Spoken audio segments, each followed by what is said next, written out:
Hello everyone. Welcome to Kumari's Kids channel. Today's story is going to be about Cinderella. Let's get started. Cinderella, a royal friend. The princess is coming. A crowd of girls exclaimed as they watched Cinderella's coach approach their school. Let me see, cried Emma, who had arrived at the school only a few days earlier. I want to see the princess. Don't worry, you will, replied Claire, who was the oldest. She's coming to visit us. Sure enough, the coach came to a stop right outside. A royal trumpeter blew his horn loudly to announce Cinderella's arrival. Quickly, girls, gathered around, said the headmistress of the school. She hurried to open the door. Welcome, Your Highness, she exclaimed. She and the girls curtsied as Cinderella entered the room. It's so nice to see you all again, said the princess.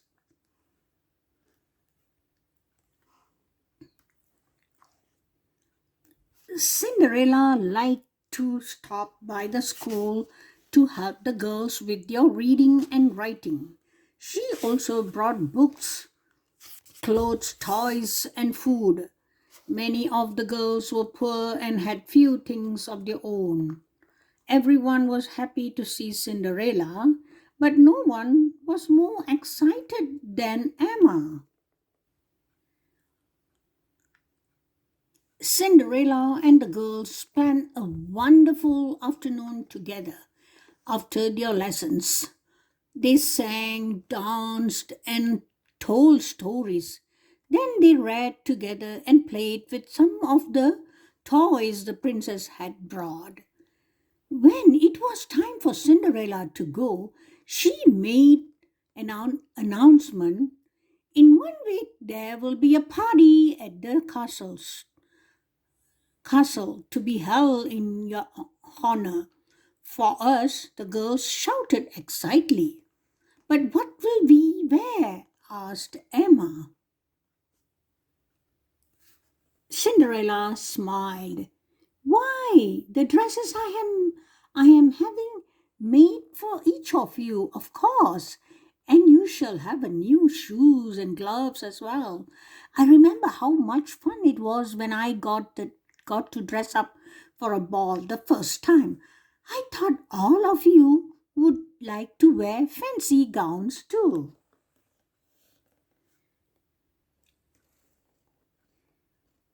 The next day, the girls talked about nothing but the party. They couldn't wait to up,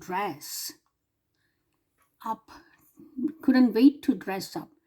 To distract them, the headmistress decided they should go outside. It's a lovely day, she announced. Let's have a picnic. The girls climbed a hill and spread blankets in the meadow near the royal estate.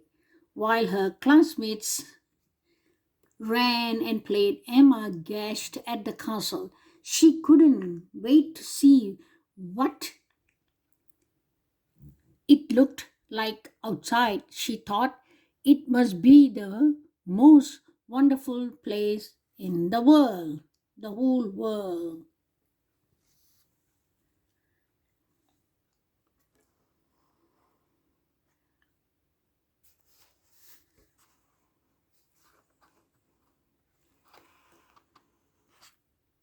Soon Emma noticed a group of seamstresses walking toward the castle gates. She ran over to them.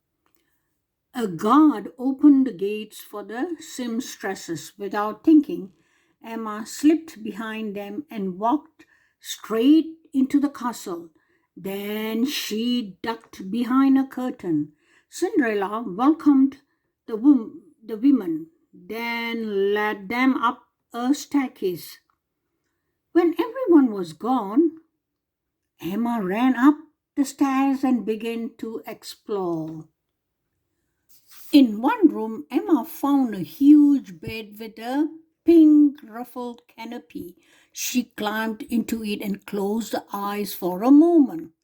Cinderella's mouse friends Jack, Gus, and Mary came out from under the bed and introduced themselves.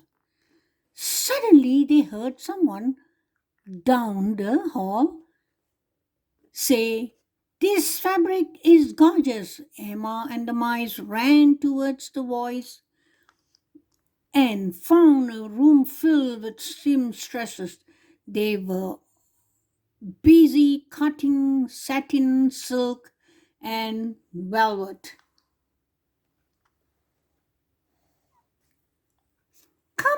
Come in, a seamstress called.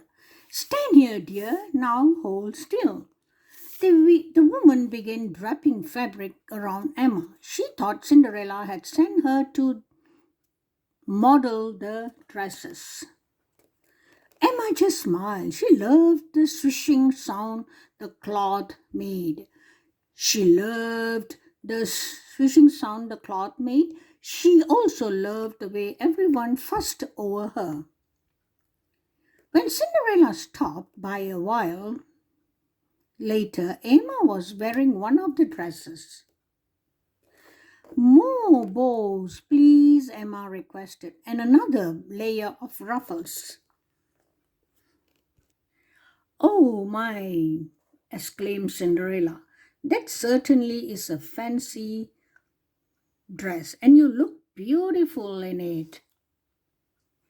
Cinderella thought the seamstress had brought Emma. The princess remembered what it was like to do chores all day, so she invited Emma to have tea with her.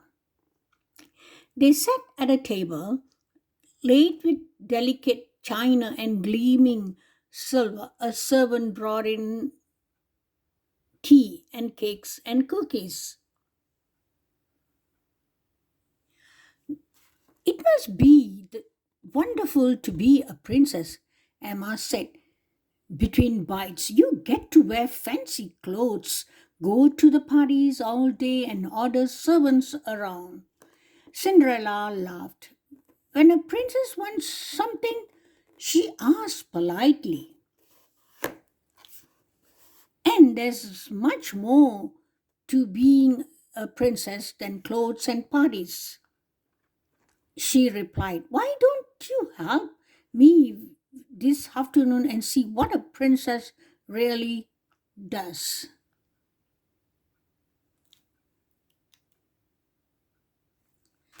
For the next few hours, Emma and Cinderella put together baskets of food, clothing, books, and toys.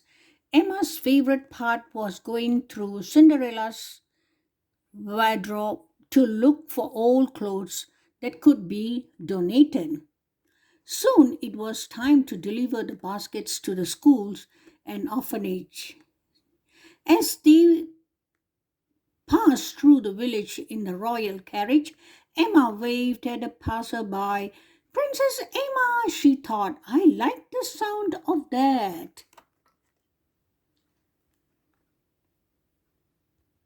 When they arrived at her school, the headmistress gave Emma her big hug. "Where have you been?" she cried. "We have been so worried." The headmistress and the other girls had been looking for Emma all afternoon. "But I thought the seamstresses brought you to work," Cinderella said, puzzled. Emma explained how she'd snuck into the castle. "I'm sorry," she said. "I didn't mean to make anyone worry. I just wanted to see what being a princess was like." "Being a princess is more than just playing dress up," Cinderella told her.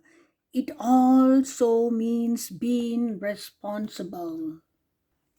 "Why don't you come to the castle each day?" Cinderella suggested.